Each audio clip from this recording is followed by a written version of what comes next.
Peace and love, everybody. Kerry with the Whole-listic Life, giving you a little soursop education here. Now I wanted to show you this little thing right here, this little bud, this little pod is where it all begins. And then once that pod opens up, like this, the leaves and petals fall off. And here's a better example. We can actually see into this. The petals fall off and it develops into a nice, beautiful soursop or guanoabana. Now this tree right here, it doesn't have any, oh yes it does. We got one right here. But you can see it's loaded with flowers. It's got flowers all over the place. So what that means is that in about 2 months, so let's just say July, August, this tree will be looking like, give me 1 second, I'm going to take you over there and show you what the other tree looks like right now. With all of these beautiful flowers.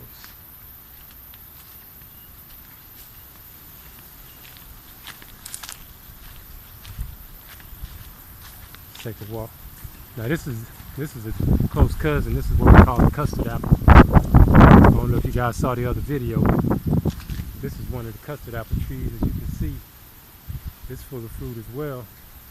None of these are quite ripe yet, but they are coming along.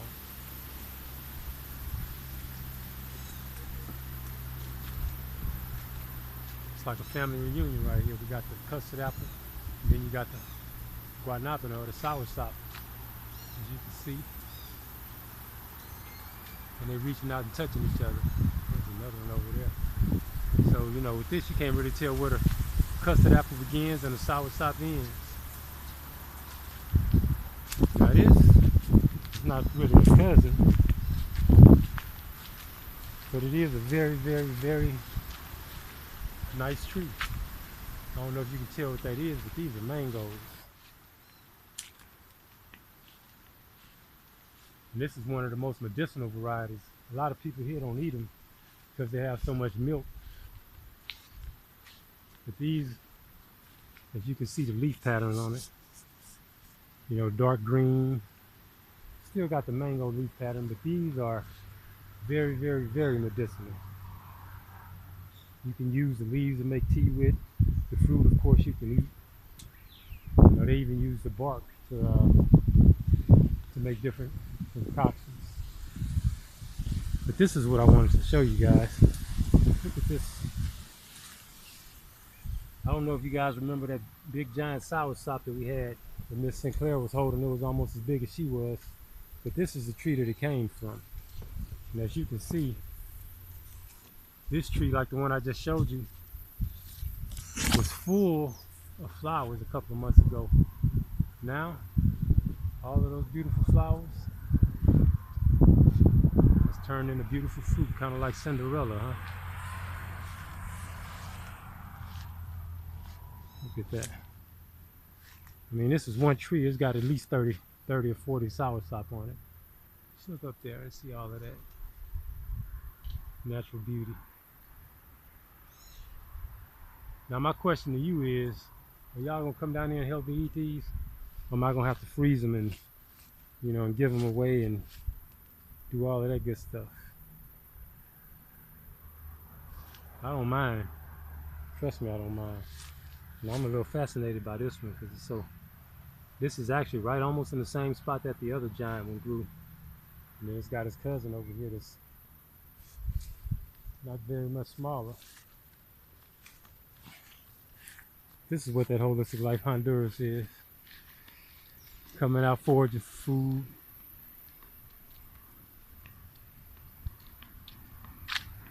Getting what you can.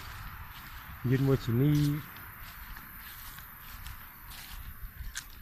And going finding you a hammock and absorbing it all. Now this little grove that I'm in right here, all of these trees, all the way down to the gate, down there, all of these are starfruit trees. They're not quite, oh yes, actually they are. We got some little baby star fruit right here. See it? The little babies. You know, the thing that's tricky about these trees is that the fruit looks almost like the leaves do. Like if you looked at this yellow leaf right here, it almost looks like the fruit. And these are the beautiful flowers that it comes from.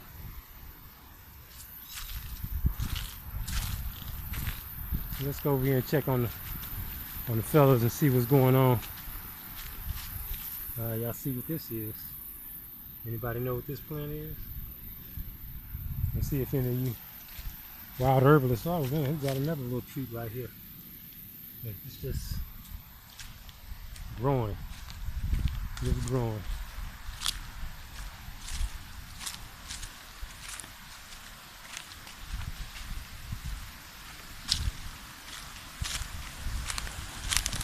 Trying to hit me, Marvin? No. ¿Cómo está? Bien. Caliente? Sí.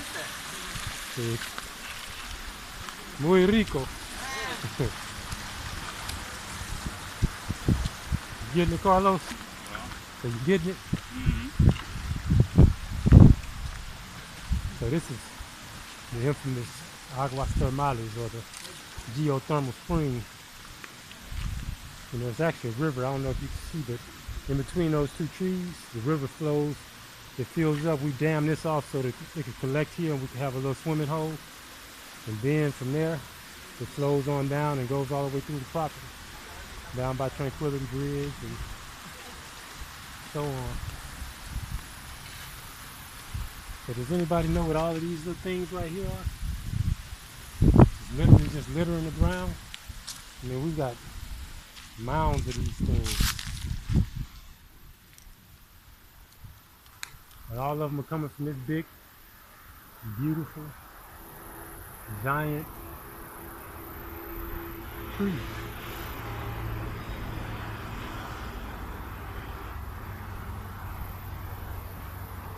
I mean, literally, this is probably about 2 or 3 days worth.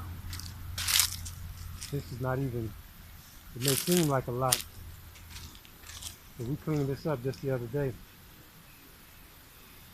But these are figs. See, like one just fell just as I was speaking. All of these are figs. Think about all that food. And then if we come over here, look at these big beautiful roots. I mean, literally. Look at this. This is like a bench. We can come sit on the bench and reach over here because growing right up between the roots is a nice mango tree. And these aren't quite ripe yet, but here, don't ask me why, but they like the green mangoes. They like to eat them when they're, you know, when they're green. They'll put a little vinegar, a little chili, you know, a little chili powder and some salt and tear them up. Me personally, I like my mangoes ripe and sweet. So I'll be looking forward to these getting, oh man, I think I may have to come back on my bag. You see this? This is where it all flows in from. This is where that geothermal water actually mixes naturally. You know, this is a combination of 2 different rivers.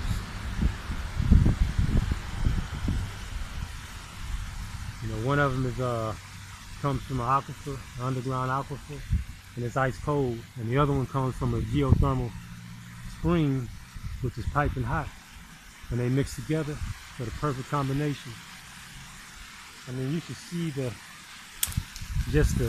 way that the body responds to this water alone. You know, it's a beautiful thing. Beautiful, beautiful thing.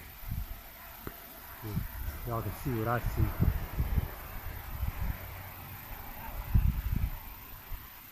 Mangoes for days.